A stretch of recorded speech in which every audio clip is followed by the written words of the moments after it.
Welcome, TCC family member. If you are just starting, this is an important moment in your life.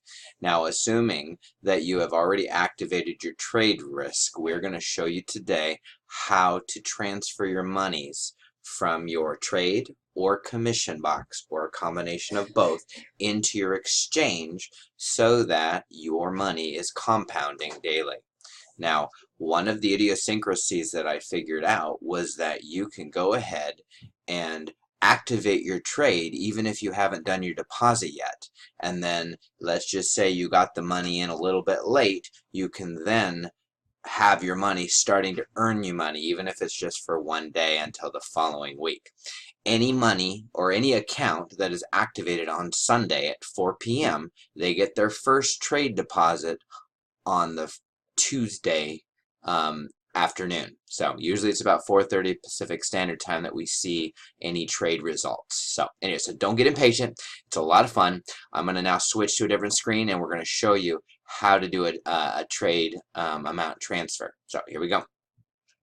Now, this person allowed me to use their account so that I could demonstrate the transfer process. So as you can see here, we have a gentleman who has in their trade, but nothing in their commission box. So there's nothing over here, but there is some money here. Now, one of the things with updated technology is you cannot copy and paste stuff. So you can either write down that number that's in the box or do what I do.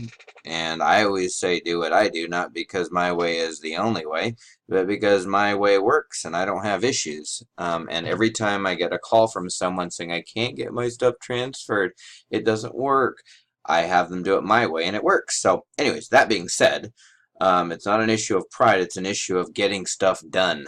So I always type that into my calculator, but you can write it on a piece of paper as well. That's a great substitute. And then what you do is you come to plans and buy. And I'm trying to do this fast so that it's not boring to some of the more elite people in the technology arena, and do it slow enough for people to follow as well. So anytime you have a dollar amount that is less than 1 Bitcoin, or a Bitcoin amount that's less than 1 Bitcoin, you have to start the value with a 0. So sometimes people will go, well, I have 0.0155, right? Remember that? So they'll go 0.01556548, and they're like, well, how come it's giving me, when I generate this hash, and then I come over to, and you see it's like this much? That's a huge amount. So I'm going to X out of this.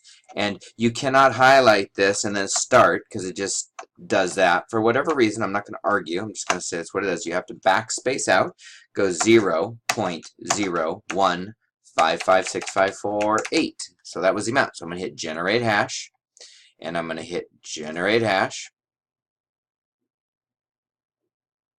Now here, I usually double click, right click, and copy. Or you can come over to here where it says copy hash and click on it. And notice up here, it says hash copied in Spanish. So I've just now copied it.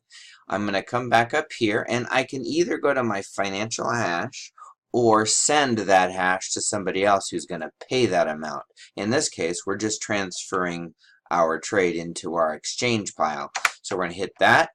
We're going to paste it there, and we're going to hit search hash. So I first went to financial and pay hash. This showed up. I put the hash in. I hit search hash. And then down here you see your 4 wallets. Never, ever, ever, ever take out or put any information in here. Always just these first 2 boxes when you're just getting started. In this box, you don't have anything to enter because there's nothing. If there was, you'll take that amount and put it here, and up here you see that amount. We're putting it in here. So 0.01. So I started with a 0, remember. Then 0.01556548. And that is the same number that's on my calculator or on the piece of paper. You then hit pay. Now, as long as you've created your secondary password, which is right here, the XPass, and it's in your profile, and there is a video that shows how to do that, you would put in the password here. But what I always do first is I always click on the word token, and up in this corner would appear token sent. Now I don't have this guy, I'm not in contact with this gentleman right now, so I'm not going to go ahead and send the token because I don't want to confuse him. But that token would come, and I would put the 6-digit token in here along with my secondary password, and then hit pay. And as long as I did all that right, it'll say payment complete. And then I would go back to my dashboard, and in my dashboard I should see it appear in this second section here where it says total amount deposited. That is the amount of money you have deposited that you're making earnings on. Now just real quick, again, because I'm not going to do the transfer for him right now, I'm going to come down here, so just in case he goes in here and gets confused, I'm going to get rid of this. Now how do I get rid of this? Well, I hit confirm pay, and then I hit cancel payment, and cancel payment, and then we're back to ground zero. So hopefully this was helpful. If you have any questions, you can feel free to reach out to me. You can go to, I don't know if this will, nope, it won't let me type in numbers or letters. So just reach out to me on Facebook, or if you know me, text or ask one of the leaders. Have a great day. Talk to you soon. Bye-bye.